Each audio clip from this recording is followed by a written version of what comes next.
Hello प्यारे बच्चों, कैसे हो? तो काफ़ी थोड़ा लंबा ब्रेक हो गया। अब वापस पढ़ाई शुरू करते हैं, है ना? हाँ। तो अभी इस चैनल पर हम नीट स्पेसिफिक प्रिपरेशन करवाएंगे। अभी मतलब नाउ ऑनवर्ड्स इस चैनल पे नीट स्पेसिफिक प्रिपरेशन होगी।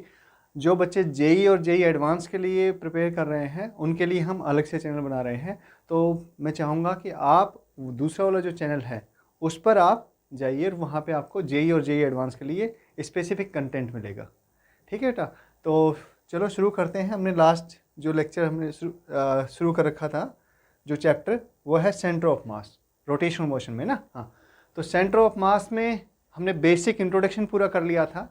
इसके साथ में ही हमने सेंटर ऑफ मास का मीनिंग और क्यों हम सेंटर ऑफ मास को पढ़ते हैं, है ना, क्या ज़रूरत है उसको पढ़ने की, तो ये सब बेसिक चीज़ें हमने लास्ट लेक्चर में कवर कर ली थी। ठीक है, तो अब आगे चलते हैं। अच्छा, यहाँ पे बहुत सारे बच्चों को जो फीडबैक हमारे पास में आता है, फीडबैक क्या है कि सर हम थियरी समझ लेते हैं, थियरी पढ़ लेते हैं, हमें फॉर्मूले भी ध्यान होते हैं, फॉर्मूले भी हमने मेमोराइज कर लिए, सीख लिए, समझ लिए ना, लेकिन क्वेश्चन सोल्व नहीं हो पाते, है ना। क्वेश्चंस क्या मतलब सोल्व करते टाइम, एग्जाम में जब हम क्वेश्चन सोल्व करते हैं तो उस टाइम पे दिक्कत आती है। हमें कुछ क्वेश्चन बन जाते हैं, कुछ क्वेश्चंस नहीं बन जाते हैं, नहीं बन पाते हैं। तो ऐसे में हम क्या करें?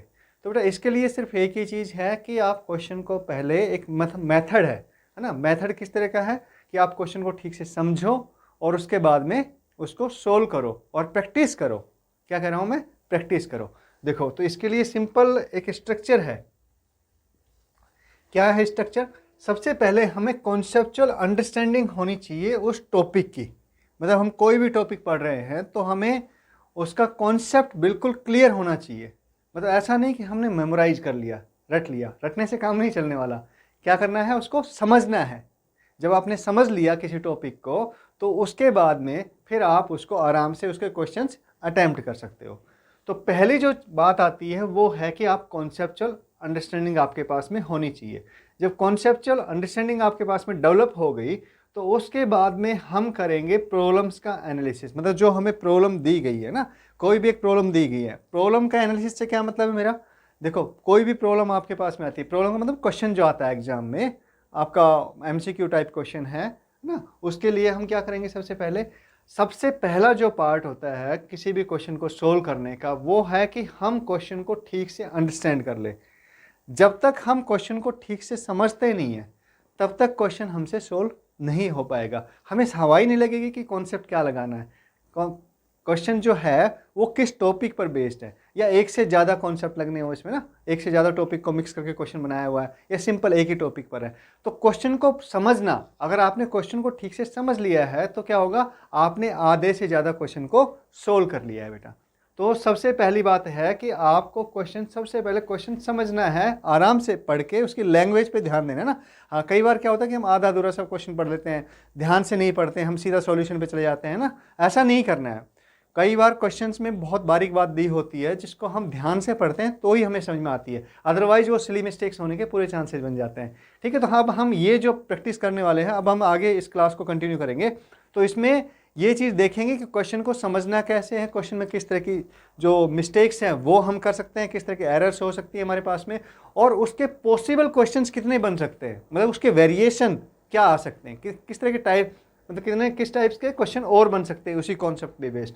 ठीक है, या उस क्वेश्चन को किस तरह से ट्विस्ट किया जा सकता है, किस तरह से उसको अलग क्वेश्चन बनाया जा सकता है। ठीक है, ये सब चीज़ें हम डिस्कस करने वाले हैं। अगर आप इस तरह से सीख लेंगे तो यकीन मानिए कि आपको जो क्वेश्चंस हैं उनसे प्यार हो जाएगा। आप क्वेश्चन से डर के नहीं भागेंगे, ना ही आप क्वेश्चंस को क्या करेंगे कि हाँ ये तो मुझसे नहीं होगा, इस तरह की मतलब ये चीज़ें नहीं होंगी। आप आराम से अटेम्प्ट कर पाएंगे और आपको क्वेश्चन सोल्व करने में मजा आने लग जाएगा। ठीक है, तो सबसे पहले हम क्वेश्चंस को समझेंगे कि क्वेश्चन में दिया क्या है, उसके बाद में कि उसमें कौन से कॉन्सेप्ट लगेंगे, है ना, एक कॉन्सेप्ट लगने वाला है या एक से ज़्यादा कॉन्सेप्ट लगने वाला है, ये बात हम समझेंगे।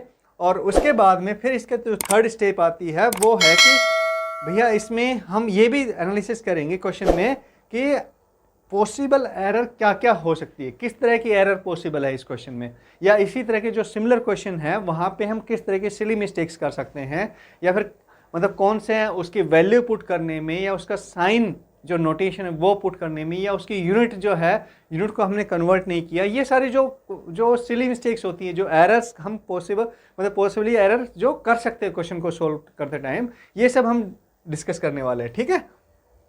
इसके बाद में क्वेश्चन एनालिसिस की नेक्स्ट स्टेप जो आती है कि इस क्वेश्चन पर बेस्ड और कितने क्वेश्चंस बन सकते हैं, या इससे सिमिलर क्वेश्चंस कितने बन सकते हैं। अगर ये भी हम समझ लेते हैं तो यकीन मानिए हमारे उस टॉपिक पर, उस कॉन्सेप्ट में मास्टरी हो जाएगी। हाँ, फिर आपका कोई क्वेश्चन उसमें से गलत नहीं हो सकता। तो उसके साथ में लेकिन एक स्टेप और छूटी हुई इसमें है ना। हाँ, वो क्या छूटी हुई है? क्वेश्चन आपने समझ लिया, क्वेश्चन को एनालाइज कर लिया आपने, उसके बाद में क्वेश्चन को सोल्व कर लिया आपने, लेकिन ये प्रैक्टिस तब तक कंप्लीट नहीं होगी जब तक कि आप क्वेश्चंस की और खूब सारे क्वेश्चंस की, या फिर जो पीवाईक्यू एटलीस्ट है। पीवाईक्यू का मतलब क्या हो गया? प्रीवियस ईयर्स क्वेश्चन, जो आपके प्रीवियस ईयर्स एग्जाम हुए हैं ना, उनमें जो क्वेश्चन पूछे गए हैं, वो क्वेश्चंस की प्रैक्टिस करना बहुत ही ज़रूरी है। अगर आपने वो नहीं किया है बेटा, तो आपकी प्रिपरेशन पूरी नहीं है, आपकी प्रिपरेशन अधूरी है, और हमेशा अधूरी रहेगी अगर आप पीवाईक्यू नहीं करते हैं। क्योंकि वहीं से क्वेश्चंस के टाइप पता चलता है, वहीं से हमें ये समझ में आता है कि हमारे कॉन्सेप्ट पे कितनी मास्टरी है और हमें क्वेश्चन को अटैम्प्ट करने में कितना टाइम लगता है। समझ में आ रही है? हाँ, तो ये स्ट्रक्चर होती है किसी भी क्वेश्चंस। जिन बच्चों ने ये स्ट्रक्चर फॉलो करते हैं, इसको फॉलो करेंगे, उन बच्चों की क्वेश्चंस एग्जाम में इजी वे में सोल्व होंगे, और फिजिक्स उनको इजी लगने लग जाएगी ना, फिजिक्स मुश्किल नहीं लगेगी। अगर आपने नहीं किया तो फिर क्या होने वाला है बेटा? फिर तो जो कहानी चलती आ रही है वही चलती रहेगी, है कि नहीं है? हाँ, लेकिन अगर आपको फिजिक्स पर मास्टरी करनी है, फिजिक्स का आपको लगता है कि आपका थोड़ा वीक पॉइंट है, तो आप ये स्ट्रक्चर को फॉलो कीजिए, और मैं गारंटी देता हूँ कि आप फिजिक्स में बहुत अच्छे हो जाएंगे। आपकी फिजिक्स जो अभी वीकनेस है वो स्ट्रेंथ बन जाएगी। अब नीट वाले बच्चों को सबसे ज़्यादा दिक्कत कहाँ पे? फिजिक्स में ही आती है ना। फिजिक्स में सर क्वेश्चन सोल्व नहीं होते, यही सबसे बड़ी शिकायत होती है। तो हमने देखा कि जो बच्चे इस तरह के स्ट्रक्चर को फॉलो करते हैं, उनकी फिजिक्स में मास्टरी हो जाती है। तो आप भी इसको फॉलो करिए, और पक्की बात है कि आपके फिजिक्स में मास्टरी हो जाएगी, आप फिजिक्स के क्वेश्चन गलत नहीं होंगे। तो ये अब हम एक एग्जाम्पल लेते हैं, ठीक है। हाँ, देखो ये आप एम्स 2018 का क्वेश्चन है। क्वेश्चन में क्या दिया हुआ है? आज हम सेंटर ऑफ मास का ही क्वेश्चन ले रहे हैं ना, ठीक है। हाँ, 3 bodies having masses 5 kg, 4 kg and 2 kg। 3 bodies हैं, 3 ऑब्जेक्ट है जिनके मास, पहले का मास 5 kg है, सेकंड का 4 kg है, एंड थर्ड का 2 kg है, और they are moving at the speed of 5 metre per second, 4 metre per second and 2 metre per second respectively. क्या कर रहा है कि 5 kg वाली जो बॉडी है वो 5 मीटर पर सेकंड, 5 मीटर पर सेकंड के हिसाब से मूव कर रही है, और 4 kg वाली 4 मीटर पर सेकंड के हिसाब से, 2 kg वाली जो बॉडी है वो 2 मीटर पर सेकंड के हिसाब से मूव कर रही है। कहाँ पर? Along x axis. तो हमें क्वेश्चन को इस तरह से समझना है सबसे पहले कि क्वेश्चन में दिया क्या है। तो हमें ये बात समझ में आ गई कि 3 बॉडीज हैं जिनके मास अलग अलग हैं, और जो अलग अलग स्पीड से एक्स एक्सिस के अलोंग मूव कर रही है, मतलब एक स्ट्रेट लाइन मोशन कर रही है, राइट। ये बात क्लियर हो गई नहीं इतना पढ़ने के बाद में? इसके बाद में आगे चलो। The magnitude of velocity of centre of mass is. क्या पूछा है कि सेंटर ऑफ मास की जो वेलोसिटी है उसका मैग्नीट्यूड क्या है? मैग्नीट्यूड। तो बेसिक क्वेश्चन समझ में आ गया कि सेंटर ऑफ मास की वेलोसिटी पूछी है। तो सेंटर ऑफ मास, किसका सेंटर ऑफ मास? ये 3 जो बॉडीज हैं इनका जो सेंटर ऑफ मास है, जो कि अगर मान लो हमें पता होता कि ये तीनों बॉडीज क्या, अगर कहीं पर इनकी लोकेशन दी हुई है, इनके कोऑर्डिनेट्स दिए हुए हैं ना, हाँ, पोजीशन इनकी दी हुई है, तो हम इजी वे में उसको कर सकते थे। लेकिन उतना ही इजी वे में हम इसके सेंटर ऑफ मास की वेलोसिटी निकाल सकते हैं। कैसे निकाल सकते हैं? सीधा सिंपल फॉर्मूला है ना। हाँ, डिस्कस किया था हमने। देखो ये क्या है, अगर मान लो एक्स एक्सिस के अलोंग ही है, तो हमने COM है ना, एक्स सेंटर ऑफ मास, ये हमने डिस्कस किया था। क्या होता है ये होता है आपके 3 बॉडीज हैं, सो M1 x1 plus M2 x2 plus M3 x3 upon M1 plus M2 plus M3। ये हमारा बेसिक फॉर्मूला है किसका? सेंटर ऑफ मास को कैलकुलेट करने का, राइट। लेकिन यहाँ पर हम क्या कर रहे हैं, उसकी पोजीशन है एक्स क्या है, उसकी एक्स एक्सिस के अलोंग पोजीशन है कि एक्स एक्सिस पे, मतलब ओरिजिन से, है ना, ओरिजिन से कितनी दूरी पर उसका सेंटर ऑफ मास लाई करता है, मतलब उस सिस्टम में जितनी बॉडीज हैं उनका। तो यहाँ पे 3 बॉडीज है, 3 का। अच्छा, अगर अब हम इसको डिफ्रेंशिएट कर दें, क्या कह रहा हूँ मैं, डिफ्रेंशिएट कर दें हम इसको, तो क्या आएगा, एक्स को टी के रिस्पेक्ट में डिफ्रेंशिएट करेंगे तो वेलोसिटी आ जाएगी। वेरी गुड, तो ये हमारा वी सी ओ एम आ जाएगा। और इसको देखो, ये कांस्टेंट है, ये सब कांस्टेंट है, वेरिएबल क्या है, x1 x2 और x3। डिस्टेंस तो पोजीशन तो चेंज हो रही है ना, हाँ। तो ये m1 v1, x1 का करेंगे तो क्या होगा, डिफ्रेंशिएशन करेंगे तो v1 आ जाएगा बेटा, ठीक है। m2 कांस्टेंट है, इंटू x2 का डिफ्रेंशिएशन करेंगे तो v2 आ जाएगा, प्लस m3 कांस्टेंट है और x3 का करेंगे तो v3 आ जाएगा। बहुत सिंपल सी बात है। और अगर इसको वापस डिफ्रेंशिएट कर देंगे एक बार तो क्या आएगा, एक्सेलरेशन आ जाएगा। राइट, क्लियर है ना। तो इस फॉर्मूले में अगर हम m1 v1 m2 v2 m3 v3 और m1 प्लस m2 m3 की वैल्यू पुट कर दे, जो कि यहाँ पे गिवन है, तो क्या होगा, हमारा velocity of centre of mass आ जाएगी। तो ये तो एक सिंपल क्वेश्चन था जो कि बहुत मुश्किल नहीं है ना। हाँ, इसमें बच्चे गलती क्या कर सकते हैं, बच्चे देखिए इसमें क्या होगा बेटा कि आपको, वैसे इसमें पॉसिबल एरर होने के चांसेस कम है। क्यों, क्योंकि m1 m2 और m3 क्लियरली दिया हुआ है, ठीक है। और स्पीड जो है, जिन बच्चों को ये कॉन्सेप्ट पता है कि हम सेंटर ऑफ मास की वेलोसिटी को कैसे कैलकुलेट करते हैं, वो बच्चे आराम से कर सकते हैं, कोई गलती होने के चांसेस नहीं है। फिर भी अगर कोई किसी को करनी है गलती तो कर ही सकता है, उसमें तो कोई कुछ नहीं कर सकता, राइट। कैलकुलेशन करते टाइम मिस्टेक कर दे या फिर वैल्यू पुट करते टाइम मिस्टेक कर दे, तो ये पॉसिबल एरर तो हो सकती है। और ये जितनी आप प्रैक्टिस करते रहोगे, इस तरह की जो सिली मिस्टेक्स होंगी वो आपकी ख़त्म होती चली जाएंगी। समझ में आ रही बात। हाँ, तो अब ये देखो, तो वेलोसिटी तो हो चुकी, ये सब चीज़ हो चुकी। अगर इसमें वैल्यू पुट करो, m1 आपका 5 kg है, v1 आपका कितना है, 5 मीटर है, तो बेटा ये वैल्यू पुट करते जाते हैं। चलो एक बार किसी को सोल्व कर देते हैं। 5 × 5 मतलब 25 हो गया, प्लस 4 × 4, क्योंकि एक ही डायरेक्शन में वेलोसिटी है ना, हाँ, अलोंग एक्स एक्सिस है, तो हम उसको पॉजिटिव मान सकते हैं उस डायरेक्शन को, राइट। तो पॉजिटिव आएगा ये भी, v1 positive, v2 positive, v3 positive. तो प्लस 4 × 4 16, प्लस 2 × 2 kg मास कितनी वेलोसिटी जा रहा है, 2 मीटर पर सेकंड के हिसाब से जा रहा है।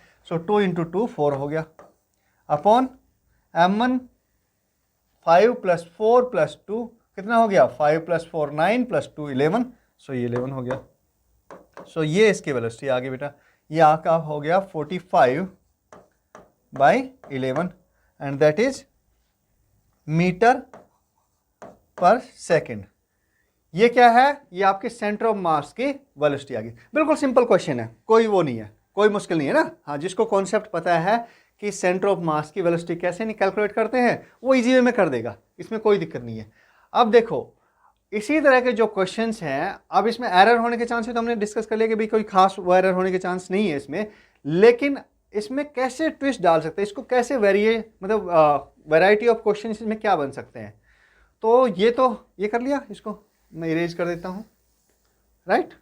अब देखो क्या होगा कि इसमें कह दे कि भैया आपकी जो वेलोसिटी है 2 मीटर मास या फिर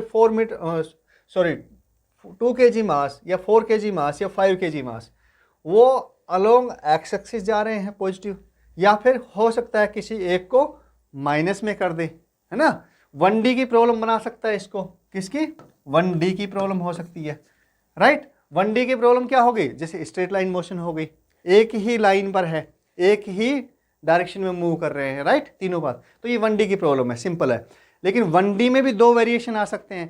किस तरह के वेरिएशन आ सकते हैं, एक आपका मास जो है, मास इधर मूव कर रहे हैं, 2 मास मान लो इधर मूव कर रहे हैं, m1 और आपका m2 भी इधर मूव कर रहा है, राइट। लेकिन m3 जो है वो आपका इस डायरेक्शन में मूव कर रहा है, m3। तो अब ये ध्यान रखना, m3 जब ये m1 हमने इसको पॉजिटिव डायरेक्शन ले ली, ये डायरेक्शन हमारी पॉजिटिव है, देखो ये डायरेक्शन हमारी क्या है, पॉजिटिव है।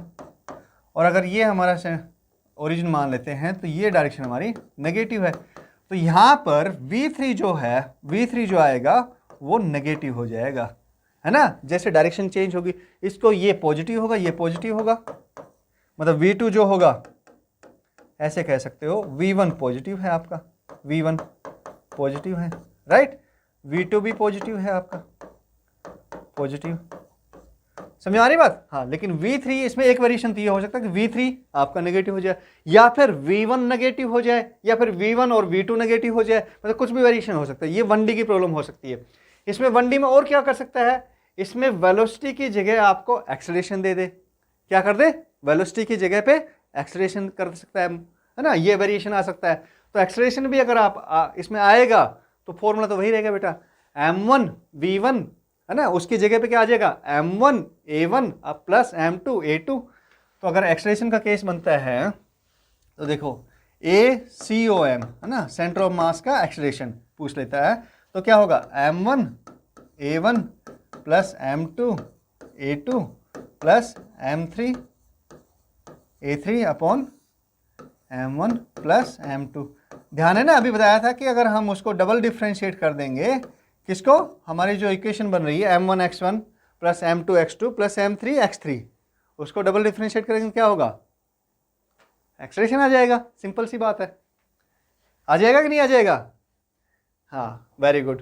तो अब देखो इसके साथ में अब क्या होने वाला है, ये फॉर्मूला हम सीधा कर देंगे अगर एक्सेलरेशन की बात आ गई तो ये सब 1D की प्रॉब्लम चल रही है। अब एक्सेलरेशन में भी नेगेटिव डायरेक्शन दे सकता है किसी की, राइट, पॉजिटिव दे सकता है, 2 की पॉजिटिव दे सकता है, 1 की नेगेटिव दे सकता है, या फिर 1 की पॉजिटिव दे सकता है और 2 की नेगेटिव दे सकता है, या फिर तीनों की नेगेटिव दे सकता है। उसमें कोई फर्क पड़ेगा नहीं, हमें केवल साइन पुट करना है। वैल्यू पुट करते टाइम हमें साइन लगाना है कि भाई पॉजिटिव है या फिर नेगेटिव है।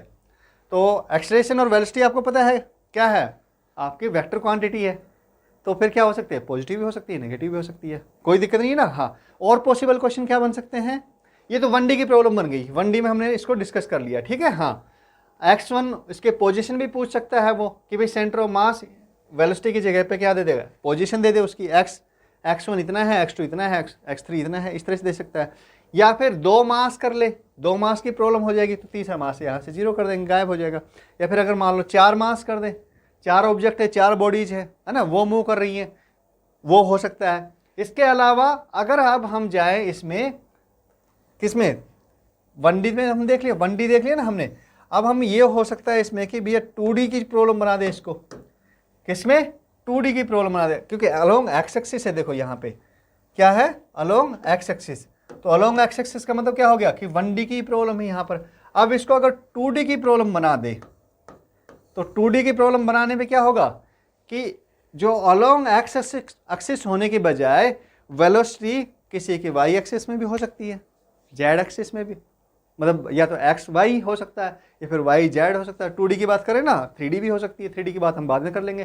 तो कोई भी 2 एक्सिस की मूवमेंट हो सकता है, 2 डायरेक्शन मूवमेंट हो सकता है, ठीक है। तो भैया जो आपकी ये Vx हो सकती है या फिर ये Vy हो सकती है, इस तरह से। लेकिन ध्यान रखना, जैसे ही 2D की प्रॉब्लम बनती है वैसे ही हमारा क्या बन जाता है, क्या आ जाता है पिक्चर में, वेक्टर। क्या बन जाता है, क्या बनता है, वेक्टर। मतलब I J और K, ये फॉर्मेट बनने से, इस फॉर्मेट में आंसर आना शुरू हो जाएगा, राइट। मतलब क्या कह रहा हूं मैं, वेक्टर हमने पढ़ा था, तो वेक्टर शुरू हो जाएगा जैसे ही 1D से प्रॉब्लम 2D में जाती है सेंटर ऑफ मास की, तो आपका वेक्टर को आपको यूज करना है। समझ में आई बात, सिंपल है ना। हाँ, क्या थोड़ा फास्ट चल रहे हैं, नहीं।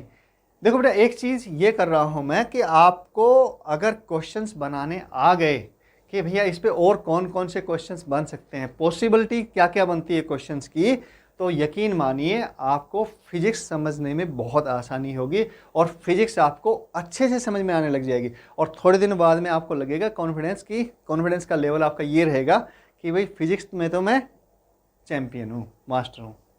समझ रहे हो? हाँ, यही मेथड है। आपको जितना इस तरह से चीज़ों को एनालाइज करेंगे, जितना समझेंगे, है ना, क्या होता है, करत करत अभ्यास के जड़मती होत सुजान, रसरी आवत जात से सिल पर पड़त निशान। सुना है ना? हाँ, हिंदी में पढ़ा होगा आपने। तो ये केवल कहने के लिए नहीं है, ये वास्तव में सच्चाई है कि अगर जितनी प्रैक्टिस करते हो, जिस हिसाब से प्रैक्टिस करते हो, उसी हिसाब से आपके मास्टरी होती जाती है सब्जेक्ट पर। समझ रहे हो? किसी भी सब्जेक्ट की बात कर रहा हूँ मैं, यहाँ पे केवल फिजिक्स की बात नहीं कर रहा हूँ मैं। तो फिजिक्स पर भी ये चीज़ लागू होती है। तो हम क्या कर रहे हैं अभी, हम प्रॉब्लम को देखो, हमारी जो दूसरी स्टेप थी प्रॉब्लम की एनालिसिस कर रहे हैं ना। हम क्वेश्चंस को सबसे पहले हमने समझ लिया, फिर हमने कॉन्सेप्ट समझा कि भाई कौन सा कॉन्सेप्ट लगेगा, तो कॉन्सेप्ट किसका, सेंटर ऑफ मास का लग रहा है। उसके बाद में पॉसिबल एरर्स किस तरह की एरर्स हो सकती है ना, और पॉसिबल क्वेश्चंस। अगर ये सब काम हमने कर लिया तो क्या होगा, हम फिजिक्स में चैंपियन, सीधी सी बात है ना। हाँ गुड, चलो तो ये देखते हैं। अब इसके बाद में जैसे ही हमें वेक्टर आ जाएगा बेटा, वेक्टर रोल में आ गया इसमें ना, हाँ तो क्या होगा, मतलब वेक्टर कब आएगा, 2D की प्रॉब्लम है या 3D की प्रॉब्लम, जैसे ही 1D से प्रॉब्लम शिफ्ट हुई किस पर, 2D पर, तो आपका वेक्टर क्या हो गया, वेक्टर ग्राउंड में आ गया खेलने के लिए कि भैया अब मेरा रोल शुरू हो गया है। ठीक है, अब तक क्या 1D वाले खेल रहे थे, मतलब बच्चे खेल रहे थे, अब मैं भी आ गया हूँ। अब थोड़ा गेम कैसा हो गया, बड़ों वाला गेम हो गया है ना, थोड़ा बड़ा गेम हो गया है। तो 2D की प्रॉब्लम हो जाएगी ना। हाँ, तो 2D में क्या होगा कि इसमें ये रहेगा कि पोजीशन है ना, पोजीशन वेक्टर की बात कर सकते हैं हम, कि पोजीशन में वेक्टर भी आ सकता है प्ले में आपका वेलोसिटी के, या फिर वैसे कह सकता है कि भाई हाँ किसी भी पार्टिकल के अब कोऑर्डिनेट भी प्ले में आता है। जैसे आपका वेक्टर आ गया तो ऑब्वियसली कोऑर्डिनेट प्ले में आ गया ना। हाँ, कोऑर्डिनेट सिस्टम की एक्स और वाई, तो अब इनके कोऑर्डिनेट ऐसे हो सकते हैं कि भैया ये मान लो x1 पार्टिकल के m1 के कोऑर्डिनेट हो गए x1 y1, और m2 के कोऑर्डिनेट हो गए, x और y की बात करें अभी 2D में ना। हाँ, x2 y2, और m3 के जो कोऑर्डिनेट हो गए वो हो जाएंगे x3 एंड y3। अब 3 हो गए तो इनको तीनों को हम 2D की बात करें तो कैसे भी वो बन सकते हैं। अगर मान लो इस तरह की पोजीशन बन सकती है कि भैया ये हमारा m1 है यहाँ पर मास, यहाँ पर हमारा m2 मास है, और यहाँ पर m3 मास है, राइट। तो ये आपके इस कॉन्फ़िगरेशन में है तीनों, और उसके बाद में ये मूव कर रहे हैं। एक ये यहाँ पर ऐसे मूव कर रहा है, दूसरा हो सकता है ये ऐसे मूव कर रहा हो, राइट। नहीं, ये एक्स वाई की है तो ये एक्स में है, ये वाई में, तो ये हो सकता है ऐसे मूव कर रहा हो, राइट। दो डायरेक्शन ले रहे हैं ना, एक्स और वाई ले रहे हैं। हाँ, और ये मान लेते हैं हम कैसे, ये इस तरह से मूव कर रहा है एक्स वाई में, तो ये आपकी v3 ये है डायरेक्शन, v1 की डायरेक्शन ये है, राइट, और v2 की डायरेक्शन आपकी इस तरह से है। कुछ भी हो सकता है। तो मतलब क्या हो गया, क्या सिंपल, कुछ नहीं करना इसमें आपकी वेलोसिटी को कैसे लिखेंगे, ये v1 जो है vxi प्लस vy j, 1 कह रहे हैं, ये 1 है ना, तो 1x ये 1y। v2 कैसे हो गई, v2 वेलोसिटी में v2xi प्लस v2y j, इस तरह से कंपोनेंट बनते जाएंगे, राइट। तो अब क्या होगा इसमें, अगर हमें वेलोसिटी निकालनी है सेंटर ऑफ मास की, तो सेंटर ऑफ मास की वेलोसिटी हम क्या करेंगे, अलग अलग निकलेगी, राइट। कैसे, देखो Vxcom मतलब सेंटर ऑफ मास, ये क्या आएगी बताओ मुझे, ये होगी m1 v1x plus m2 v2x plus m3 v3x upon m1 plus m2 plus m3, इससे निकल जाएगी, राइट। ये आपकी vx आ गया सेंटर ऑफ मास का। ऐसे vy निकालना हो तो vy भी ऐसे ही निकल जाएगा, ऐसे ही कैलकुलेट करेंगे ना। हाँ, वेरी गुड। सो vy हाँ com मतलब centre of mass is equal to m1 1 plus m2 v2y plus m3 v3y upon m1 plus m2 plus m3, ये आ गया। और सेंटर ऑफ मास की जो वेलोसिटी निकलेगी vcom करेंगे तो वो कैसे आएगी,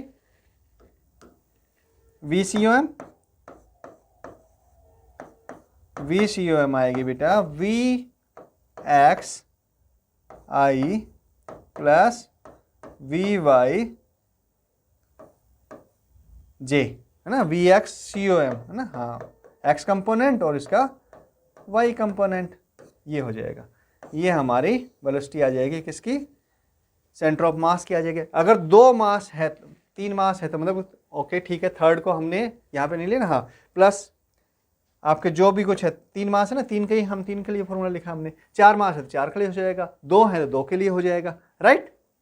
कोई डाउट इसमें? हाँ, ये वेलोसिटी के लिए किया। ऐसे ही आपका किसके लिए कंपोनेंट, किसके लिए आ जाएगा, ऐसे ही हमारे पास में इसकी पोजीशन का कंपोनेंट आ जाएगा। अगर सेंटर ऑफ मास की पोजीशन पूछता है तो वो भी आ जाएगा। अगर सेंटर ऑफ मास का क्या पूछता है, हाँ बताओ, एक्सेलरेशन, तो यही फॉर्मूला लगेगा बेटा। ये इस तरीके से काम होगा। समझ में आ रही बात? तो हमें ये तो समझ में आ गया कि अगर वेरिएशन, अगर 2D की प्रॉब्लम है तो किस में वेरिएशन डाल सकते हैं, आपकी जो वेलोसिटी है उसका क्वेश्चन बना सकते हैं, है ना, वेलोसिटी के हिसाब से, एक्सेलरेशन के हिसाब से बना सकते हैं, या फिर उसके पोजीशन के हिसाब से बना सकते हैं। और पोजीशन में कितना शिफ्ट हुआ उस पर भी क्वेश्चन बन सकता है। मतलब सेंटर ऑफ मास कितना शिफ्ट हो गया, पोजीशन में जो वेरिएशन आया ना पार्टिकल्स के जो पोजीशन में। अच्छा, यहाँ पे क्या डिस्क्रीट पार्टिकल ले रहे हैं ना हम, हाँ, अभी डिस्क्रीट पार्टिकल पर ही क्वेश्चन देख रहे हैं कि किस तरह के पॉसिबिलिटी बनती है, मतलब वैरायटी ऑफ क्वेश्चंस किस तरह के बन सकते हैं। ठीक है, तो चलो एक तो एग्जांपल और समझ लेते हैं। तो देखो ये किस तरह का बना सकते हैं, जैसे अगर हम पोजीशन की बात करें कि सेंटर ऑफ मास पूछ ले कि पोजीशन दी हुई पार्टिकल्स की और सेंटर ऑफ मास की पोजीशन क्या होगी, तो सपोज किस तरह का हो सकता है। अगर 3 पार्टिकल है, 2 पार्टिकल का तो कुछ बन नहीं सकता, वो तो आपके किस में रहेंगे, एक सीधी लाइन में ही रहेंगे, एक स्ट्रेट लाइन बना सकते हैं उनसे। तो अगर मान लो 3 पार्टिकल दे दिए हमारे पास में, ये मान लो m1 पार्टिकल है और दूसरा पार्टिकल ये यहाँ पर है m2 पार्टिकल है, राइट, और यहाँ पर एक तीसरा पार्टिकल दे दिया, m3 पार्टिकल दे दिया, m3 है। तो इस तरह से ये एक ट्रायंगुलर शेप में बन गए। और अब इनके क्या करते हैं कि भाई हम इनकी कोऑर्डिनेट, जब पोजीशन की बात आती है तो पोजीशन कैसे डिफाइन करते हैं, कोऑर्डिनेट से डिफाइन करते हैं, है ना। हाँ, पोजीशन किसी भी पार्टिकल की अगर आपको पोजीशन बतानी है तो ऑब्वियसली आप क्या बताएंगे, उसकी कोऑर्डिनेट बताएंगे।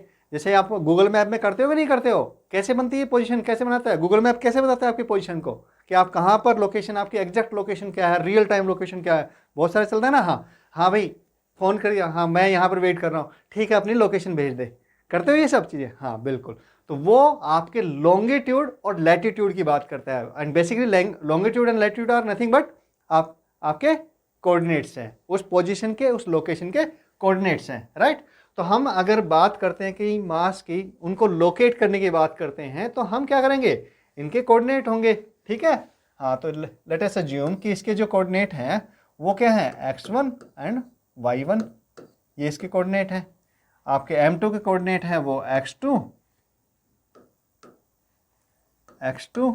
एंड y2, ये इसके कोऑर्डिनेट हो गए। m3 के कोऑर्डिनेट क्या हो जाएंगे, x3, let us assume x3 and y3 are coordinate of m3। तो अब देखो यहाँ पर, अब ये कह रहा है कि इसका सेंटर ऑफ मास पूछ सकता है। तो सेंटर ऑफ मास हमें पता है, कैसे बना सकते हैं, इसका सेंटर ऑफ मास कैसे निकाल सकते हैं। देखो, एक तो सिमेट्रिक बॉडी का सेंटर ऑफ मास निकालना होता है हमें। अगर मान लो बॉडी सिमेट्रिक है, सपोज ये 2 पॉइंट है, m और m मास है दोनों का, कितना है m, ये भी m है, ये भी m है। तो सेंटर ऑफ मास कैसे आएगा, सेंटर ऑफ मास इन दोनों के बीच की सपोज डिस्टेंस कितनी l है, तो सेंटर ऑफ मास कितना होगा, ऑब्वियसली बेटा सिमेट्रिक है तो सेंटर पर ही होगा इन दोनों के। तो ये आपकी l/2 डिस्टेंस पर सेंटर ऑफ मास लोकेट कर सकते हैं हम। तो सिमेट्रिक बॉडी हो, जैसे अब मैं ऐसे बताऊं कि ये एक आपका सिमेट्रिक बॉडी की केस बात कर रहे हैं ना, हाँ ये बॉडी है, ठीक है, यहाँ पर एक मास है, यहाँ पर एक मास है, यहाँ पर एक मास है, बॉडी या फिर बॉडी कह लो, ठीक है, या फिर एक कह दो कि ये लेमिना है। तो इसके 2 एक्सिस बनाओ, सिमेट्रिक एक्सिस, ये प्लस ये आपका हो गया। तो ये आपका geometric centre, generally geometric centre symmetric body है और उसकी डेंसिटी वेरी नहीं कर रही है। मैं क्या कर रहा हूँ, डेंसिटी वेरी नहीं कर रही है, रो कांस्टेंट है, रो क्या है, कांस्टेंट, उसकी डेंसिटी कांस्टेंट है। तो सिमेट्रिक बॉडी के केस में आपका जो उसका ज्योमेट्रिक सेंटर होगा वही उसका सेंटर ऑफ मास होता है। लेकिन यहाँ पे हम बॉडी की बात नहीं कर रहे, ये लेमिना की बात, ये तो लेमिना लिया हमने ना, हाँ उसकी बात नहीं कर रहे, डिस्क टाइप, लेमिना मतलब डिस्क टाइप में जो ऑब्जेक्ट होते हैं ना वो। जिनकी थिकनेस ज़्यादा नहीं होती, थिकनेस जरा सी होती है। लेकिन यहाँ पे अभी हम बात कर रहे हैं डिस्क्रीट बॉडीज़ की। तो डिस्क्रीट बॉडीज़ में जो हम सेंटर ऑफ मास अगर इसका हमसे पूछता है तो सेंटर ऑफ मास हम निकाल सकते हैं बहुत सिंपल तरीके से। क्या है भैया, m1 x1 प्लस जो x का कोऑर्डिनेट आएगा उसका वो आपका m1 x1 plus m2 x2 plus m3 x3 upon m1 plus m2 plus m3, ऐसे ही y का कर देंगे। तो जो भी कोऑर्डिनेट बनेगा, मान लो यहाँ पर आ गया तो इसके कोऑर्डिनेट आ जाएंगे कि x COM कुछ आ गया और y COM निकाल दिया हमने, y COM। तो ये हम कहेंगे इसका सेंटर ऑफ मास है। ठीक है, अब कहोगे सर किसके रिस्पेक्ट में है, तो बेटा ऑलरेडी उसने दिया है, हमें कोऑर्डिनेट दिए हैं। अगर वो ही कह देता कि अभी ये 0 0 है, इसके रिस्पेक्ट में निकालो, तो अगर मान लो इसको ये ना करके m2 को क्या कर सकता है, वो एक m2 को m1 को m3 किसी को भी क्या कर सकता है और ओरिजिन मान सकता है, तो 0 0 भी दे सकता है। तो फिर हम इसके रिस्पेक्ट में उसकी डिस्टेंस निकाल सकते हैं कि भैया ओरिजिन के रिस्पेक्ट में सेंटर ऑफ मास जो भी x और x COM मतलब x component of centre of मास और y कंपोनेंट मतलब कंपोनेंट नहीं coordinate, x coordinate of centre of मास और y coordinate of centre of मास आएगा, वो किसके रिस्पेक्ट में आएगा, उस केस में इसके रिस्पेक्ट में आएगा, ओरिजिन के रिस्पेक्ट में देखेंगे हम। ठीक है, हाँ, तो इस तरह के वेरिएशन डाल सकते हैं। अब अगर ये तो हो गया कि 3 मास है, आपके हो सकता है 4 मास भी हो सकते हैं, वो किस में अरेंज हो सकते हैं, आपके स्क्वायर में अरेंज हो सकते हैं या फिर आपके रेक्टेंगल में अरेंज हो सकते हैं, राइट। तो कैसे भी बन सकता है। अगर स्क्वायर में है तो ऑब्वियसली अगर इक्वल मास है तो सेंटर ऑफ मास कहाँ मिलेगा, सेंटर पे मिलेगा स्क्वायर के। लेकिन अनइक्वल मास है तो फिर सेंटर ऑफ मास आपका सेंटर पर नहीं होगा। ये गलती मत करना, है ना। बच्चे इस तरह की गलती कर सकते हैं। क्या गलती कर सकते हैं कि भैया ये सेंटर ऑफ मास यहाँ पर, चलो थोड़ी ड्राइंग कर लेते हैं ना, हाँ ड्राइंग के हिसाब से चलते हैं। ये मान लो ये एक रेक्टेंगल हो गया, ठीक है, और रेक्टेंगल पर सेंटर ऑफ मास यहाँ पे 4 मास पुट कर दिए हमने, और ये अगर मान लो इक्वल मास है m m m m, क्या कर रहा हूँ मैं, m m m और m, अगर इस तरह के इक्वल मास है चारों तो क्या होगा, ऑब्वियसली इसके सेंटर पे सेंटर ऑफ मास होगा। ठीक है, इसका सेंटर ये मान लो ये वाला सेंटर, ये एक्सिस हो गया, इसका ये एक्सिस हो गया, तो कहीं पर यहाँ पर सेंटर ऑफ मास आ जाएगा, ये COM आ जाएगा। ठीक है, इसके जो भी कोऑर्डिनेट आएंगे x1 x COM और y COM, ये इसके जो भी कोऑर्डिनेट आएंगे, इसको हम मान सकते हैं। ऐसा भी हो सकता है कि 0 0 मान सकते हैं इसको, तो इसके रिस्पेक्ट में आ जाएगा। अगर ये L है और ये आपका ये मान लो, ओके लेट अस अज्यूम कि ये तो L1 है और ये L2 है, तो सेंटर ऑफ मास क्या आ जाएगा बेटा, इसका सेंटर होगा, सिंपल सी बात है। तो सीधा निकाल सकते हैं कि सर L1/2 x कोऑर्डिनेट आ गया और ये L2/2 y कोऑर्डिनेट आ गया, ये इसका सेंटर ऑफ मास आ गया, है ना। लेकिन प्रॉब्लम कब आएगी, प्रॉब्लम जब आएगी जब आपके पास में ये मास सारे अलग अलग हो, तो फिर कैसे जाना पड़ेगा, फिर तो बस यही फॉर्मूला बनता है x COM equal to m1 x1 plus m2 x2 plus m3 x3 plus m4 x4, यानी सिग्मा। और उसको कैसे लिखते हैं, m कॉमन फॉर्मूला जो है i इक्वल टू 1 to 4 है यहाँ पे, हाँ तो 4 upon sigma m i 1 to 4। क्या मतलब हुआ, सॉरी 1 to 4, क्या मतलब हुआ कि एम आई की वैल्यू कितने 1 से 4 तक चेंज होती है। मतलब पहले जब आई 1 से तो m1 x1 प्लस समेशन का मतलब होता है कि सम कर देंगे हम सब जितनी भी चीज़ें आएंगी, मतलब जो भी स्टेप्स हमारे पास में वैल्यूज आएंगी उनका हम सम करते चलेंगे ना। तो यहाँ पे इन दोनों का जो मल्टीप्लिकेशन आएगा उनका सम करते चलेंगे। मतलब इसका मतलब है m1 x1 plus m2 x2 plus m3 x3 plus m4 x4, इस तरह से आएगा। और इसका मतलब है क्योंकि m1 ही है, mi है मतलब, तो m1 plus m2 plus m3 plus m4, इसका मतलब ये होता है। ठीक है, हाँ मैथ की जो बेसिक चीज़ें हैं बेटा वो तो आनी चाहिए आपको, बिल्कुल ये तो हमें पता होना चाहिए कि इसका समेशन का मतलब ये होता है, और इसको इस तरह से हम एक्सपेंड करते हैं। ठीक है, ऐसे ही y कोऑर्डिनेट निकाल देंगे तो कुछ किसी भी तरह का हो सकता है ना। 5 अगर मान लो 5 मास दे दिए आपको, 6 मास दे दिए, कोई फ़र्क पड़ेगा, कुछ फर्क नहीं पड़ेगा। 3 मास दिए कोई फर्क पड़ेगा, कुछ नहीं पड़ेगा। 2 दिए तो भी कोई दिक्कत नहीं है। हाँ, क्योंकि हमें बेसिक क्लियर है कि भैया हम सेंटर ऑफ मास इस तरीके से निकालते हैं, तो हम निकाल सकते हैं आराम से। समझ में आ रही बात?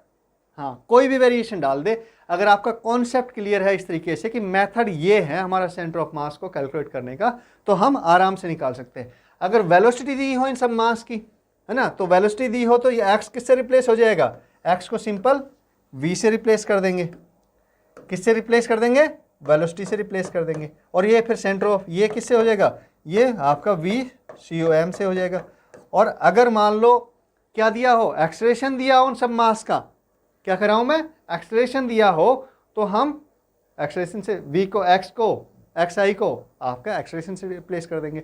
और ध्यान रखना, जैसे ही 1D से प्रॉब्लम 2D या 3D में चली जाती है तो आपको अलग अलग कोऑर्डिनेट निकालने हैं। मतलब वी वेलोसिटी निकालने की बात करेगा तो आपको वी एक्स निकालना पड़ेगा, वी वाई निकालना पड़ेगा और वी जेड निकालना पड़ेगा। ठीक है, समझ में आ रही बात? हाँ, क्योंकि 2D की प्रॉब्लम आ गई ना, यहाँ पे हमारे दो हैं, देखो दो कोऑर्डिनेट दे रहा है एक्स और वाई। इसके भी कोऑर्डिनेट क्या होंगे? एक्स और वाई कुछ होगा, x1 y1 है ना, इसके भी वो होंगे, इसके भी अलग अलग कोऑर्डिनेट होंगे सबके। ठीक है, तो कोऑर्डिनेट के हिसाब से फिर हम ये एक्स कोऑर्डिनेट निकालेंगे उसका सेंटर ऑफ मास का, और ऐसे ही वाई कोऑर्डिनेट निकाल लेंगे। अगर वेलोसिटी हो तो एक्स वी एक्स निकालेंगे यहाँ पे, और ऐसे ही वी वाई निकाल लेंगे। अगर एक्सेलरेशन की बात कर रहा हो तो एक्स ए एक्स निकाल लेंगे, ए सेंटर मतलब एक्स कंपोनेंट निकाल लेंगे उसका, है ना, किसका? एक्सेलरेशन का, सेंटर ऑफ मास का। और वाई कंपोनेंट निकाल लेंगे कि हमारा सेंटर ऑफ मास किस एक्सेलरेशन से या किस वेलोसिटी से मूव करेगा। ठीक है, समझ में आ रही बात? Very good. तो इस तरह के वेरिएशन डाल सकते हैं बेटा क्वेश्चंस में, इस तरह के क्वेश्चंस बन सकते हैं आपके। ठीक है, अगर हमें ये चीज़ समझ में आती है तो सेंटर ऑफ मास के हम कैसा भी क्वेश्चन दे दे हमसे गलत नहीं होगा। कॉन्सेप्ट सिर्फ एक ही है, मैं वापस बोल रहा हूँ, कॉन्सेप्ट सिर्फ एक ही है, डिस्क्रीट मास सिस्टम है, तो आपको ये फॉर्मूलेज काम आएंगे सीधे सी समेशन वाले ना। हाँ, एक्स कंपोनेंट का ये फॉर्मूला हो गया, ऐसे वाई कंपोनेंट का, ऐसे जेड कंपोनेंट का, या फिर वेलोसिटी का एक्स कंपोनेंट का ये फॉर्मूला हो जाएगा, एक्स की जगह क्या बताया मैंने, वी वाई होगा, वी आई होगा सॉरी, है ना, m1 v1 plus m2 v2 plus m3 v3 इस तरह से होगा, राइट। हाँ, और v1 का मतलब क्या हो गया, v1 x, v1 v2 x, x component, x में x ही कंपोनेंट लेंगे जब वेलोसिटी का x कंपोनेंट निकालेंगे तो, और y कंपोनेंट निकालेंगे तो उसमें y कंपोनेंट लेंगे, v1y, v2y, v3y, इस तरह से। समझ में आ रही बात? चलो ग्रेट। तो ये वेरिएशन बनते हैं बेटा। एक ये हो सकता है कि आपके जो सेंटर ऑफ मास है वो आपका शिफ्ट कितना आया, मान लो कह देता कि भाई इसकी वेलोसिटी इतनी है, आफ्टर सम टाइम t इसमें पोजीशन में शिफ्ट कितना आ गया, सेंटर ऑफ मास ने कितना मूव किया। तो उसके भी मेथड क्या है, उसमें भी सिंपल क्या कर सकते हैं हम कि वेलोसिटी ऑफ सेंटर ऑफ मास निकाल ले पहले, तो अलग अलग वेलोसिटी दी हुई है तो, है ना, और टाइम उसने देगा ही वो, तो उसको क्या करेंगे, ऑब्वियसली टाइम से मल्टीप्लाई कर देंगे, है ना, तो वो आपकी पोजीशन आ जाएगी। लेकिन कैसे आएगी, हमें अलग अलग पोजीशन निकालनी है ना, एक्स के मतलब वी एक्स कंपोनेंट जो आएगा वेलोसिटी का, उसका सेंटर ऑफ मास का, उसको टाइम से मल्टीप्लाई करेंगे तो हमें एक्स कंपोनेंट मिलेगा सेंटर ऑफ मास का आफ्टर टाइम टी। ऐसे ही अगर वाई कंपोनेंट को करेंगे, वी वाई को मल्टीप्लाई करेंगे टी से, टाइम से, तो हमें वाई का मतलब सेंटर ऑफ मास का वाई कंपोनेंट मिलेगा आफ्टर टाइम टी। बात समझ में आ रही है ना? हाँ, एक एग्जांपल लेकर और समझ लेंगे इसको इस तरह से, समझ गए? चलो ग्रेट। तो बेटा ये वेरिएशन हो सकते हैं। अब दूसरी बात ये हो सकती है, देखो एक एग्जांपल और है कोई, हाँ ये एग्जांपल है, देखो इसमें एक सर्कुलर डिस्क दी हुई है आपके पास में जिसकी रेडियस r है, और इसको फिर अब क्या काम किया है, इसमें से एक कटाव, ये r इसका रेडियस मतलब क्या हो गया, डायमीटर हो गया, तो r/2 रेडियस की एक स्मॉल डिस्क कट आउट कर ली इसमें से। तो ये जो आप शेडेड पोर्शन देख रहे हो ना, हाँ ये रिमेनिंग पोर्शन बच गया इसका। तो इनिशियली हमने देखा था, क्या देखा था कि जो सिमेट्रिक बॉडी है तो उनका जो सेंटर ऑफ मास है, अगर उनका रो कांस्टेंट है, मतलब आपकी डेंसिटी उसकी कांस्टेंट है, तो ये कैसी बॉडी है, ऑब्वियसली सर्कुलर बॉडी है तो सिमेट्रिक है, तो इसका सेंटर ऑफ मास कहाँ पर था, इसके सेंटर ऑफ मतलब ज्योमेट्रिक सेंटर पे यानी सी पर, यहाँ पर था सेंटर ऑफ मास, लेकिन यहाँ से कट आउट निकाल दिया, इसमें से कट कर लिया, तो सेंटर ऑफ मास कहाँ शिफ्ट होगा, ऑब्वियसली जहाँ पे मास है जिस साइड में उधर शिफ्ट हो जाएगा, तो सेंटर ऑफ मास आपका इस साइड में कहीं पे शिफ्ट हो जाएगा, राइट। तो मान लो x डिस्टेंस से शिफ्ट हो गया तो ये भी निकाल सकते हैं हम, ये भी हम कर सकते हैं। तो इसमें क्वेश्चन में क्या क्या होगा, इसमें देखो, figure shows a circular disc of radius r from which a small disc is cut such that periphery of a small disc touch the large disc and whose radius is r/2। ये बता दिया है ना। हाँ, find the centre of mass of the remaining part of the disc. अच्छा, यहाँ पर एक सिंपल कॉन्सेप्ट लगता है ना। एक तो मतलब मेथड देखो, किसी भी क्वेश्चन को सोल्व करने के कई मेथड हो सकते हैं, और आप नीट की प्रिपरेशन कर रहे हो तो आपको एक या दो मेथड ही बहुत ज़्यादा है, ठीक है। लेकिन जो बच्चे जेईई एडवांस की प्रिपरेशन कर रहे हैं वो बच्चों की तैयारी अच्छी होती है जिनको एक ही क्वेश्चन को कई सारे मेथड से, कई सारे कॉन्सेप्ट से सोल्व करना आता है, राइट। हाँ, तो एक क्वेश्चन को मतलब एक क्वेश्चन को ऐसा नहीं कि यही तरीका है, एक क्वेश्चन को सोल्व करने के कई सारे तरीके हो सकते हैं, कई सारे मेथड्स हो सकते हैं। Are you getting my point? ठीक है, चलो अब ये क्या करना होगा, इस तरह का जब क्वेश्चन दिया हो तो सबसे पहले हमें मान लेते हैं कि इसका जो मास है, पूरी डिस्क का मास क्या होगा, उसका मास m था, है ना। हाँ, और m मास था इसका टोटल। अब इसमें से ये कट आउट निकाल लिया तो बची हुई डिस्क का जो मास है, सपोज ये m1 है, और जो कट आउट निकाला इसका मास हमने मान लिया कि m2 है, ठीक है। ये हमारी पहली स्टेप है। देखो स्टेप कैसे, इस तरह के क्वेश्चंस को कैसे डील करते हैं मैं वो बता रहा हूँ। अगर मान लो अब ये कट आउट हमने, इसका मास m2 है, अब हमने इसको वापस ला के अगर हम फिट कर दें, वापस वहीं रख दें, तो सेंटर ऑफ मास कहाँ पे आ जाएगा, यहीं पर आ जाएगा। आ जाएगा कि नहीं आ जाएगा? तो हम मान लेते हैं कि ये सेंटर ऑफ मास, इसका जो सेंटर है, इसको हम मान लेते हैं इसके कोऑर्डिनेट 0 0 हैं। कितने हैं? 0 0 मान लेते हैं सी के कोऑर्डिनेट, राइट। और ये अब देखो बराबर कट किया गया है, इसी के रिस्पेक्ट में सिमेट्रिक। अब यहाँ से अगर हम देखें ये वाले एक्सिस से, तो इसका आधा जो कट है वो ऊपर है, आधा नीचे कट है, ठीक है। तो यानी कि वाई कोऑर्डिनेट में तो कोई वेरिएशन आएगा नहीं इसके में, किसमें, सेंटर ऑफ मास का जो होगा वो वाई कोऑर्डिनेट में वेरिएशन आएगा नहीं। लेकिन इधर से एक्स वाला पोर्शन, जो इधर एक्स रहेगा ना, हाँ, ये सिमेट्री हो गई इसकी, तो ये वाले पोर्शन में से निकल गया मास, और इधर वाले पोर्शन का यूं बचा है। तो मास किस साइड में ज़्यादा हो गया, इस साइड में ज़्यादा हो गया, इस साइड में कम हो गया। तो ऑब्वियसली क्या होगा, सेंटर ऑफ मास आपका इधर शिफ्ट हो जाएगा, इस डायरेक्शन में। तो वाई कोऑर्डिनेट तो रहेगा नहीं, तो ये इस पे ही रहेगा, इस पर ही। तो हम मान लेते हैं कि ये जो शिफ्ट हो गया, ये सी से एक्स डिस्टेंस पे शिफ्ट हो गया, माइनस में, है ना। हाँ, ये एक्स पर शिफ्ट हो गया। ये डिस्टेंस कितनी हो गई, यहाँ से सी से और यहाँ तक ये एक्स हो गई, ये सी डैश मान लेते हैं। चलो let us assume it is C dash. तो ऐसे में क्या होगा, हम इसकी अप्रोच क्या है, अप्रोच ये है, अगर ये बचे हुए पोर्शन का मास m1 है और इसका मास क्या है, m2 है, तो हम ये मानते हैं कि भाई ये सेंटर ऑफ मास का मतलब क्या होता है, सेंटर ऑफ मास का मतलब होता है कि हम ये अज्यूम करते हैं कि भाई बॉडी का सारा मास उस पॉइंट पे, यानी सेंटर ऑफ मास पे क्या है, कॉन्सेंट्रेटेड है, ठीक है। हाँ, और यहाँ पर तो ये मतलब इस पूरी बची रिमेनिंग जो पोर्शन हो गया, इसका सेंटर ऑफ मास कहाँ पे आ गया, ये सेंटर ऑफ मास है सी डैश, है ना। तो ये हम इसको रिप्लेस कर सकते हैं कैसे, कि ये सी डैश है भैया, सी डैश है, और इसका सेंटर ऑफ मास कहाँ पर है, इस बॉडी का, ये यहाँ पर है। ये आपका सी हो गया, और ये वाला पोर्शन हो गया, ये मान लेते हैं ओ, मान लेते हैं इसको, तो ये ओ हो गया, है ना। ये डिस्टेंस हमें पता है, ये आर है टोटल, तो ये कितनी होगी, r/2 होगी, तो ये r/2 है, ठीक है। ये सी है, और ये हमें पता है ये कितनी है, x है। तो सी का कोऑर्डिनेट हमें 0 0 लिया हमने, 0 0। तो देखो 2D में प्रॉब्लम कन्वर्ट हो गई आपकी, है ना। ये 2D की प्रॉब्लम कन्वर्ट हो गई, नहीं सॉरी 1D की। ये 2D की प्रॉब्लम थी, यहाँ पे 1D की प्रॉब्लम में कन्वर्ट कर दी हमने इसको, राइट। तो सिंपल आ जाएगा। ये कोऑर्डिनेट इसके क्या हो गए, इसके कोऑर्डिनेट सर हमारे हो गए r/2। ओके यार, इसको चेंज कर लेते हैं पेन को, थोड़ा सा अच्छा लगेगा। सो ये इसके कोऑर्डिनेट हो गए r/2 एंड y0, ऑब्वियसली।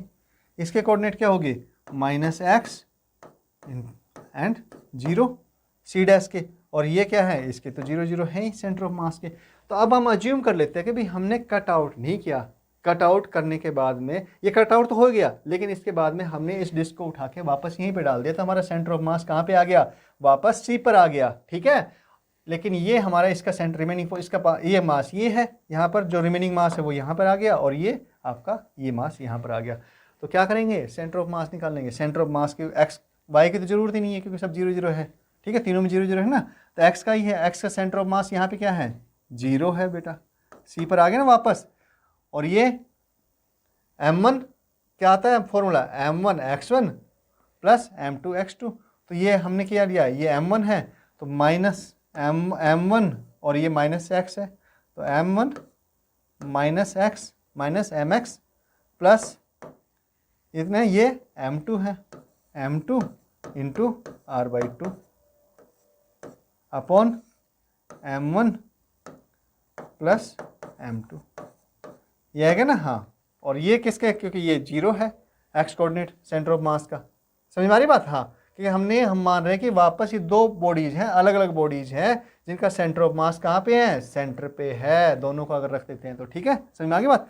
तो इसको कर लो, x क्या आ गया, x आ गया आपका m2/m1 सोल्व करेंगे तो इंटू r/2, ठीक है। अब यह क्या चाहिए हमें, m1 और m2 चाहिए भैया। m1 और m2 कैसे निकालेंगे बताओ, m1 और m2, देखो m2 तो हमारे पास में आ जाएगा, सर्कुलर डिस्क है, इसकी रेशो, मतलब एक चीज़ ध्यान रखो, जब मास होता है, मास क्या होता है हमारा, सिंपल बेसिक कॉन्सेप्ट बता रहा हूँ, मास होता है हमारा m equal to rho into V, और क्योंकि यहाँ पे क्या है आपका एरिया है, थिकनेस बहुत कम है, इसको क्या लिख सकते हैं, v को हम rho into area into T कर सकते हैं ना, t फॉर थिकनेस। और थिकनेस अगर मान लो, देखो अब यहाँ पे रो कांस्टेंट है, थिकनेस भी कांस्टेंट है, तो m किसके प्रोपोर्शन में आ गया, m is proportional to a आ गया, राइट। अगर ये आपको समझ में आ रहा था बहुत अच्छी बात है, प्रोपोर्शन का कॉन्सेप्ट ना, कि जब दो कांस्टेंट है, वेरिएबल क्या कर रहा है, वेरी क्या कर रहा है, वेरी सिर्फ एरिया कर रहा है, यहाँ पे एरिया अलग है, पूरी बॉडी का एरिया अलग है, और जो रिमेनिंग पोर्शन है उसका एरिया अलग है, तो हमारा एरिया वेरी कर रहा है। तो हम ये मान सकते हैं कि भैया m जो है किस पे कर रहा है, इस तरह की जो लेमिना फॉर्म की जो चीज़ें हो गई उसमें एरिया पे डिपेंड करता है, राइट। तो यहाँ पे सीधा कर सकते हैं हम, या आप m के रिप्लेस कर सकते हैं यहाँ पे, मतलब एरिया से रिप्लेस कर सकते हो ना, कुछ मतलब टीचर्स ऐसे भी करवाते हैं कि भाई m को सीधा एरिया से रिप्लेस कर दो, तो वो भी बिल्कुल गलत नहीं है, मतलब गलत नहीं है, वो भी आपकी अप्रोच सही है। लेकिन ये आया कैसे, वो कॉन्सेप्ट यहाँ से है, ये चीज़ कि m को एरिया के जिससे रिप्लेस क्यों कर देते हैं, वो मैंने यहाँ पे समझाया आपको, ठीक है। हाँ, तो देखो क्या होगा, m1 is proportional to a1 और m2 is proportional to a2। m2 क्या है, रिमेनिंग पोर्शन है, तो देखो ठीक है, ओके। सो m1/m2 अगर हम करते हैं, यहाँ पे कर लेते हैं चलो, ठीक है, हाँ इधर स्पेस ले आते हैं, m1/m2 अगर हम करते हैं तो क्या आ गया, a1/a2, हमें क्या चाहिए, m2/m1 चाहिए, ओके, a2 ये है ना, हाँ ठीक है। तो ये कर लो आपको सोल्व बेटा, ये क्या आएगा, a1 क्या है आपका, a1 ये वाला पोर्शन है, तो देखो ये कितना है, पूरी डिस्क का एरिया कितना है, πr², कट आउट कितना हो गया, ये वाला है ना, हाँ मतलब पाई इंटू r/2 का स्क्वायर, ये कट आउट हो गया ना, हाँ ये एरिया रिमेनिंग बच गया, रिमेनिंग एरिया है।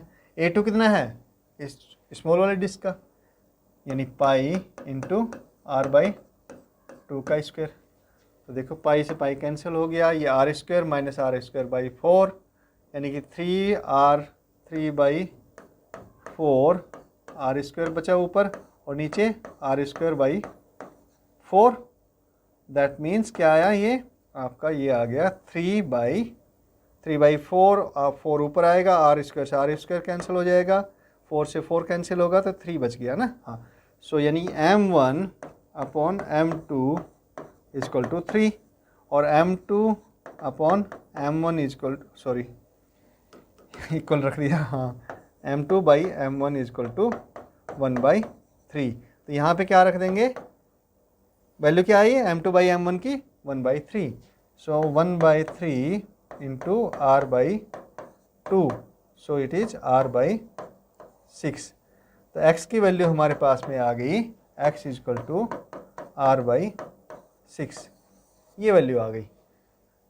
तो इसमें बेसिकली इस तरह के क्वेश्चन में करना क्या होता है, इस तरह के क्वेश्चन में करना ये होता है कि जो कटआउट लिया है उसको एक पॉइंट मास में डालो, ठीक है, और उसका पॉइंट मास कहाँ पे होगा, उसके सेंटर पे होगा, है ना, सेंटर ऑफ मास उसका कहाँ पे आएगा, उसके सेंटर पे आएगा जो कटआउट है। इसके साथ में जो रिमेनिंग बॉडी है उसका मान लेते हैं कि भाई जो शिफ्ट हो गया, सेंटर ऑफ मास क्या हो गया, शिफ्ट हो गया एक्स पर, है ना, उसका ओरिजिनल जो सेंटर ऑफ मास जब कटआउट नहीं था उसके ओरिजिनल सेंटर ऑफ मास से शिफ्ट हो गया, किस तरफ शिफ्ट होगा, जहाँ पे मास ज़्यादा है उस साइड में शिफ्ट होगा, सिंपल सी बात है, तो इधर शिफ्ट होगा, है ना। और ये सिमेट्रिक बॉडी है तो ये देख लो कि सिमेट्रिक है तो आपका ऑब्वियसली वाई डायरेक्शन, वाई का जो इसका कोऑर्डिनेट होगा उसमें तो कोई फर्क नहीं पड़ेगा। फर्क कहाँ पर पड़ेगा, सिर्फ एक्स कोऑर्डिनेट में फर्क पड़ने वाला है, इसके अलावा कोई फर्क नहीं पड़ेगा। समझ आई बात। हाँ, तो ये हम मान लेंगे, इसको दो उसमें कर लेंगे भाई, ये m1 मास है, m1 मास है ये वाला, और ये आपका m2 मास है। ये m1 लिया ना हमने, हाँ ये m1 और ये हमारा m2 मास हो गया, ठीक है। दोनों के सेंटर ऑफ मास हमें पता है। ये अननोन कौन सा है, इसमें जो लिया हमने x वो लिया है, और सेंटर ऑफ मास इनिशियली कितना था उसको 0 0 मान लेते हैं। ये मेथड है, सिंपल स्टेप है।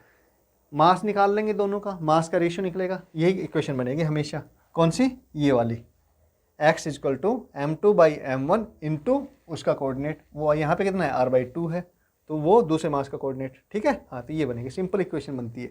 तो चाहिए क्या हमें, ये वाला चाहिए रेशियो इसका, वो रेशियो वहाँ से निकाल लेंगे, ये सिंपल इक्वेशन से ना। हाँ, कौन सा, अगर ये बॉडी मान लो कैसी लेमिना है तो एरिया के फॉर्म में आएगा। अगर ये स्पेरिकल बॉडी होती है ना, ये स्पेयर होता सपोज, किसका, आर रेडियस का स्पेयर होता है, ये भी तो वेरिएशन आ सकता है ना। हाँ, तो आर रेडियस का अगर स्पेयर होता तो क्या होगा, ऑब्वियसली ए को किससे, वॉल्यूम से रिप्लेस कर सकते हैं हम, क्योंकि रो कांस्टेंट है, वहाँ पे वॉल्यूम से रिप्लेस कर सकते हैं, राइट। मास रेशियो किस में रहेगा, मास के रेशियो किस में आएंगे, वॉल्यूम के रेशियो के टर्म्स में आएगा। मुश्किल नहीं है ना। हाँ, अब देखो इसमें वेरिएशन और क्या बना सकते हैं भाई, ये भी हो सकता है कि जो कटआउट है ये सेंटर पे ले लिया जाए। अगर सेंटर पे ले लिया जाएगा तो क्या हो गया, सिमेट्रिकली कट कर दिया। समझ आ रही बात। हाँ, चलो ठीक है, देखते हैं क्या कह रहा हूं मैं। अगर इसको हम सेंटर पे ले लेते हैं कटआउट को, देखो कटआउट को, ये हमने, ये इनिशियली क्या है, ये डिस्क है, ठीक है, ये इसका सेंटर पॉइंट है। अगर मान लो एक हमने कटआउट और ले लिया, ये सेंटर पे कटआउट कर दिया, तो इसका जो कटआउट किया उसका सेंटर ऑफ मास भी सेंटर है, और जो ये वाली जो डिस्क बच गई है, रिमेनिंग कौन सी है, ये वाली रिमेनिंग, ये वाला पोर्शन रिमेनिंग है ना। हाँ, ये वाला पोर्शन रिमेनिंग है, राइट। तो इसका भी जो सेंटर ऑफ मास है, इनिशियली कितना था सेंटर ऑफ मास, सेंटर पे ही था इसका, क्योंकि सिमेट्रिक बॉडी है। जब हमने कटआउट कर लिया तो इसका जो कटआउट है, कटआउट वाले का भी सेंटर ऑफ मास देंगे तो यहीं पे सेंटर पे आएगा, क्योंकि ये भी सिमेट्रिक कटआउट है, राइट। तो और इसके बाद में जो रिमेनिंग पोर्शन है उसका जो कटआउट हो गया वो भी किस पे है, मतलब क्योंकि ये भी सिमेट्रिक पोर्शन ही है, सिमेट्रिक है ना, एक्स और वाई दोनों एक्सिस में सिमेट्रिक है, तो इसका भी सेंटर मास यहाँ पे रहेगा। तो यानी कि इस तरह के कटआउट के केस में जब आप सिमेट्रिकली कटआउट निकालते हो तो क्या होगा, सेंटर ऑफ मास वेरी नहीं करेगा, सेंटर ऑफ मास वहीं पर रहेगा, चेंज नहीं होगा। ऐसे ये हो सकता है कि यहाँ से एनुलर कट कर लो, इस तरह का कट कर लो, ठीक है। कैसे, देखो, हाँ, इसमें से एनुलर कट कर सकते हैं, देखो बताऊं, ये इस तरह से कट कर सकते हैं कि ये वाला पोर्शन हमने बाहर बाहर का पोर्शन उड़ा दिया, ठीक है ना। अब हमारे पास बच कौन सा गया, हमारे पास में ये बच गया, ये बच गया। तो देखो सिमेट्रिक कट किया है, सिमेट्रिक कट किया है ना, सब तरफ सेम बराबर कट है, ठीक है। अभी थोड़ा फिगर में मत जाना, ये थोड़ा हल्का सा ऊपर नीचे हो गया, उसमें कोई दिक्कत नहीं है ना।